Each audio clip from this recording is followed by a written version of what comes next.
오늘 새해 첫 한국은행 금융통화위원회가 열렸습니다. 한은이 지난해 기준금리를 2.75%포인트 인상해서 연 3.25%까지 높이면서 6회 연속 인상이라는 역사를 새로 썼는데요. 네, 올해 첫 통화정책 방향회의에서도 소비자 물가와 미국과의 기준금리 격차를 감안해서 0.25%포인트 또 인상했습니다. 관련 내용들 허준영 서강대 경제학부 교수 모시고 이야기 나눠보겠습니다. 교수님 어서 오십시오. 안녕하세요. 안녕하십니까. 예, 기준금리를 0.25%포인트 한은이 올려서 3.5%가 됐습니다. 7차례 연속 기준금리를 올린 거죠.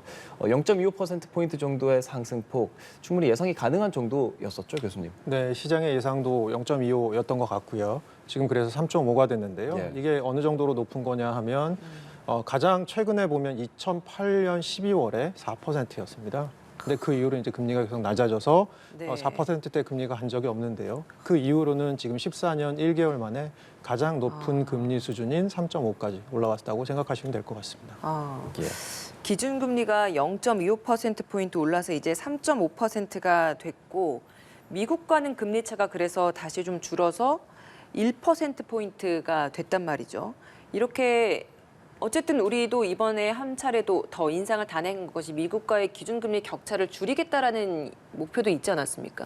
네, 두 가지 목표가 있다고 생각을 합니다. 지금 이제 물가가 저희가 작년 7월에 피크를 6.3%로 치고 그 이후로는 5%대로 내려와 있고 가장 최근 숫자가 5%대 물가 상승률인데요. 작년 12월이요.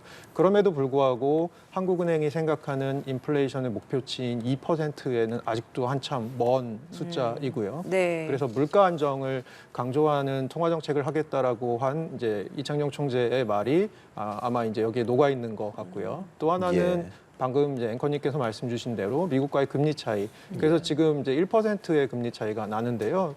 더 재밌는 것은 미국이 이제 1월 31일과 2월 1일 우리 시간으로 양일간 연준의 FOMC가 열립니다. 네. 그때 아마 지금 시장의 예상은 0.25를 올릴 것이다라고 생각을 하고 있거든요. 그러면 다시 금리 차가 이제 지금은 1%지만 며칠 후에는 다시 1.25로 그러게요. 벌어질 가능성이 굉장히 큰 것이죠. 그러면은 금리 차는 어느 정도로 좀 맞추려고 하는 목표치가 있는 겁니까? 네, 그게 사실은 이제 보통은 우리나라가 이제 뭐 신흥국이고 미국보다 작은 나라고 기축통화국이 아니기 때문에 미국보다 이제 금리가 좀 높아야 된다라고 생각은 하는데요. 네. 지금과 같은 특수한 상황 그리고 국내 경기가 미국은 사실 이제 좀 이따도 말씀 나누겠지만 실업률이나 이런 쪽에서 굉장히 견조합니다 아직도. 그런데 한국은 예. 아무래도 뭐 가계 부채 문제라던가 아니면 단기 그 기업 금융시장의 문제들 이런 것들이 있기 때문에 사실 금리를 그렇게 쉽게 많이 올릴 수가 없는 상황입니다. 그래서 금리가 더 낮은 상황인데요. 그러면 한국이 미국보다 기준금리가 낮을 때 어느 정도가 더 낮은 게 좋은가라고 생각해 보면 예. 최근에 제가 이제 실무를 맡고 있는 우리나라 경제학자들을 대상으로 한 설문을 한번 해봤습니다. 네. 해봤더니 금리 차가 어느 정도까지 허용될 수 있냐라고 네네. 생각했더니 30% 정도 가장 다수가 1% 미만의 0.75의 금리 차가 가장 합당하다고 생각하고요. 예. 그리고 오히려 1.5 이상의 금리 차가 허용된다라고 대답하신 분은 6%밖에 되지 않았었습니다. 그 얘기인즉슨 이제 우리가 미국과 금리 차가 가장 역전돼서 많이 난 게 1.5%거든요. 네. 기준금리가. 예. 그래서 1.5는 조금 너무 큰 숫자인 것 같고 보통 0.75라고 생각하는데 그럼에도 불구하고 이제 지금은 그것보다는 조금 더 큰 숫자인 그러게요. 거죠.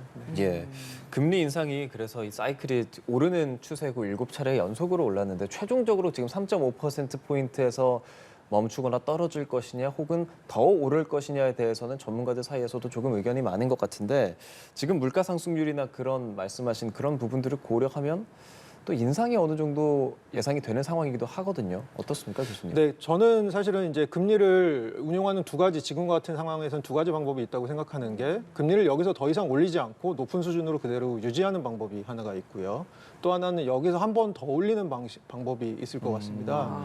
네, 물가의 측면에 있어서는 이 두 개가 물론 올리면 올릴수록 물가를 강하게 조이는 현상은 네. 있겠지만 예. 아까 말씀드린 대로 우리 경제가 가진 특수성 때문에 지금 금리를 올리는 것에 부담이 있는 상황입니다. 그렇죠. 뭐 쉽게 생각하면 제가 생각하기에 미국에서 0.25 올리는 것과 한국에서 0.25 올리는 것이 사실 각 나라에 미치는 거시경제에 미치는 네. 영향이 같지 않다고 저는 생각하거든요. 한국이 훨씬 0.25가 큰 영향을 발휘할 거라고 생각을 하거든요.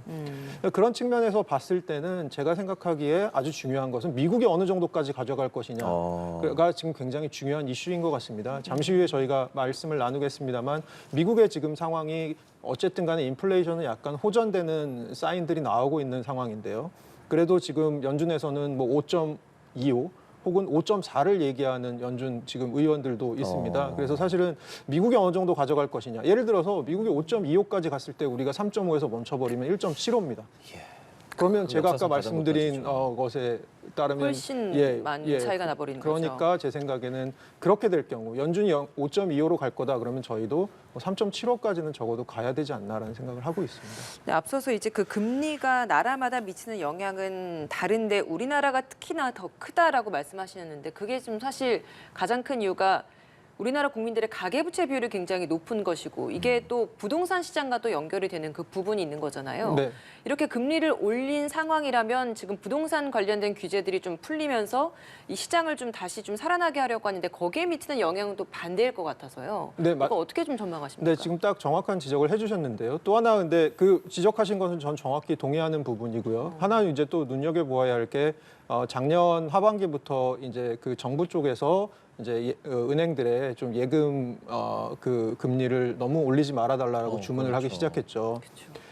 또 그것에 따라서 예금 금리만 안 오르고 대출 금리만 오르다 보니까 결국은 이제 또 대출 금리도 그러면 조금 잡아야 되는 거 아니냐 이런 식으로 예, 이제 예. 금리를 또 대출 금리도 최근 들어서 은행들이 인하하는 흐름들을 보이고 있거든요. 사실은 이건 어떻게 보면 통화 정책이 의도하는 바와는 약간 다른 결인 것 같습니다. 예를 들어서 통화 정책이 금리를 올린다는 것은 인플레이션이 발생하는 상황에서 금리를 올렸을 때 결국은 대출도 조금 줄어들고 그리고 예금이 늘어남으로써 지금 당장 소비보다는 미래 소비로 이렇게 전환되는 과정을 통해서 수요를 누르는 거거든요. 그래서 이제 인플레이션을 잡겠다는 건데 어떻게 보면 이 금리들 다시 눌러놓게 되면 아무래도 통화 정책 지금 금리 결정에 의도하는 한국은행이 의도하는 바와는 다른 형태의 또 하나의 어떤 제약이 들어오는 것이죠. 반대 방향이에요. 예. 그래서 그런 측면을 조금 봐야 될 것 같다는 생각도 듭니다. 근데 네. 그런 영향을 좀 알아보기 위해서 이창용 한은 총재가 신년사 내놓은 얘기를 좀 봤는데 그 전에 이제 환율이 엄청 올랐던 사례들을 언급을 하면서 지금 이 부동산 시장 위축도 그런 같은 맥락에서 뭐 올바른 정책 대응을 해서 극복해 나갈 수 있을 거라고 생각한다. 이런 입장을 밝혔거든요. 이게 자칫 보기에는 조금 어려워도 버텨보자라는 시각으로 보여질 수도 있을 것 같아서 속도 조절 필요성 뭐 이런 걸로 저희가 뜻해봐도 된다고 보십니까? 그러니까 끊임없이 그러니까 미국하고는 상황이 좀 다른 것을 염두에 두고 있는 것 같습니다. 예를 들어서 아까 제가 잠깐 말씀드렸지만 미국은 어쨌든 미국의 연준의 두 가지 목표 책무가 있습니다. 저희가 듀얼 맨데이트라고 하는 책무가 예, 두 예. 가지인데 그 하나는 고용 안정이고 하나는 물가 안정입니다. 근데 미국은 지금 고용 상황이 괜찮습니다. 아니 금리를 자이언트 스텝을 하고 뭐 했는데도 4번 연속하고 했는데도 실업률이 오히려 3.7에서 3.5로 12월에 떨어졌습니다. 그럼 고용 시장이 굉장히 안정적이라는 얘기는 물가 안정에만 신경을 쓸 수 있다는 얘기인 것 같고요. 그래서 이게 연준에서는 물가를 잡기 위해서 금리를 공격적으로 갖고 가는데 우리나라 같은 경우는 한국은행은 물가 안정과 금융 안정이 두 가지 목표입니다. 예. 근데 물가 안정 측면에서는 지금 확실하죠. 금리를 올려야 되죠. 왜냐하면 네. 아직도 5%대 네. 아주 높은 물가니까요. 상승률이니까요. 근데 한편으로 금융 안정의 측면에서 보면 지금 회사채 시장에 조금 경고음들이 나오고 있고 가계대출, 특히 가계부채 같은 경우에 우리나라가 미국과 굉장히 다른 점 중에 하나는 고정금리 대출보다는 변동금리 대출이 그쵸. 훨씬 많다라는 거, 거의 대부분이라는 게 굉장히 큰. 그것은 결국 금리 인상의 부담을 가계가 그대로 떠안아야 된다라는 예. 얘기가 되는 거거든요. 그러면 사실 이런 부분에서는 미국처럼 녹록치 않은 서로 금리를 하나는 높여야 될 가능성, 하나는 금리를 낮춰야 될 가능성 두 가지 가능성이 지금 상존하고 있는 상황인 거죠.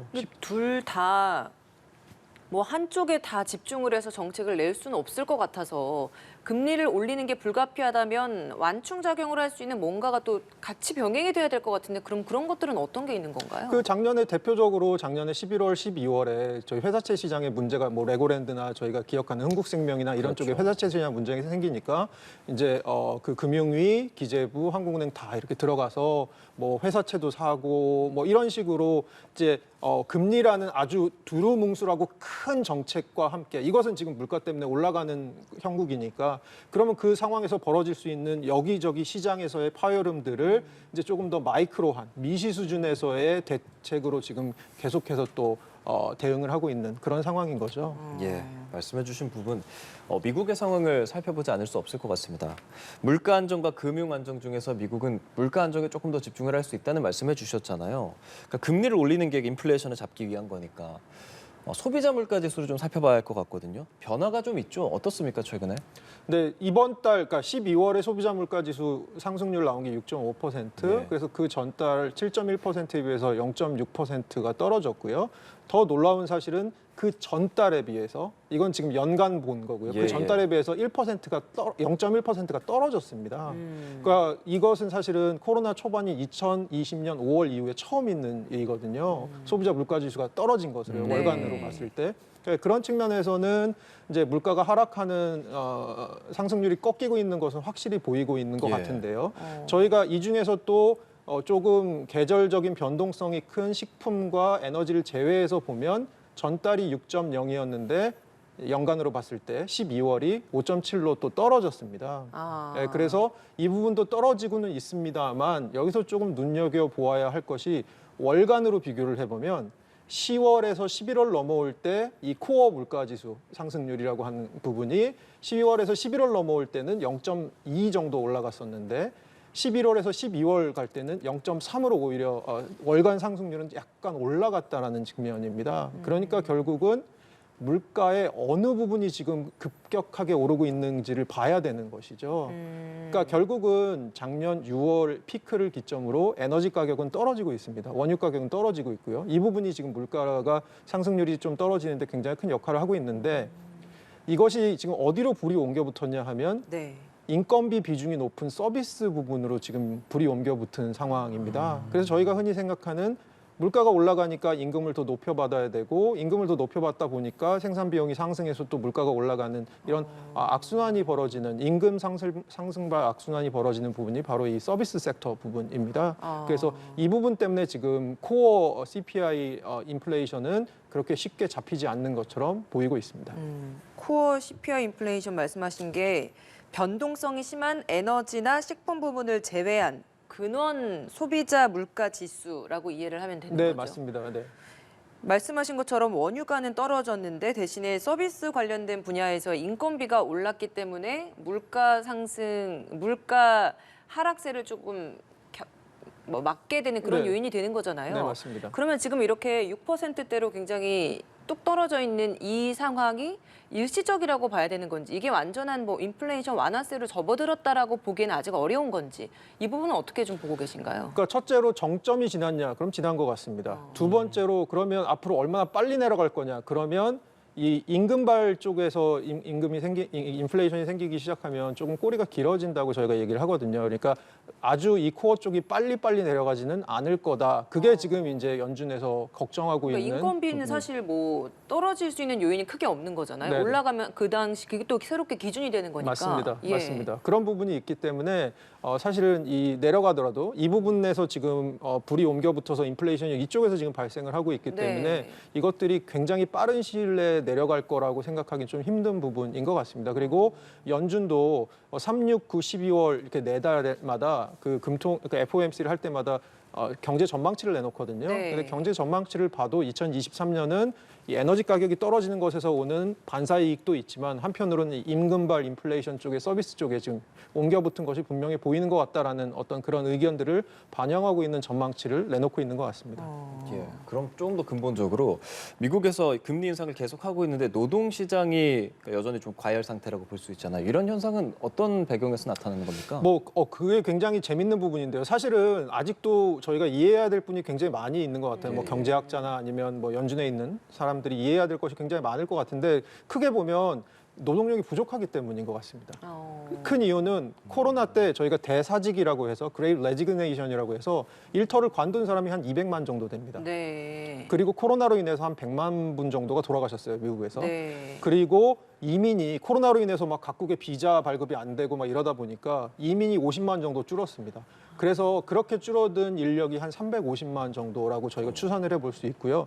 그러면 지금 아무리 연준이 금리를 올리고 하더라도 여전히 고용시장에선 잡 어플리케이션만 내면, 제가 지원서만 내면 쉽게 일을 할 수 있는, 쉽게 직업을 잡을 수 있는 이런 상황이 벌어지고 있는 것이죠. 그래서 실업률이 전혀 문제가 되지 않는다는 맞습니다. 거군요. 네, 맞습니다. 그래서 굉장히 특수한 현상이고요. 보통은 금리를 이렇게 계속 올리다 보면 경기가 약간 하강하면서 실업도 발생하고 이런 것이, 실업률이 약간 올라가는 것이 저희가 보아오던 현상이거든요. 그런데 지금의 상황은 그런 것들이 통하지가 않는 것 같아요. 그리고 그 이후에는 사실은 저희가 인플레이션 이전에 코로나가 있었지 않습니까? 그렇죠. 그러니까 너무나도 단기간에 여러 가지 경제적인 현상들이 한꺼번에 벌어지고 있어서 저희가 지금 그것들을 이해하고 따라가는데도 굉장히 벅찬 상황인 것 같습니다.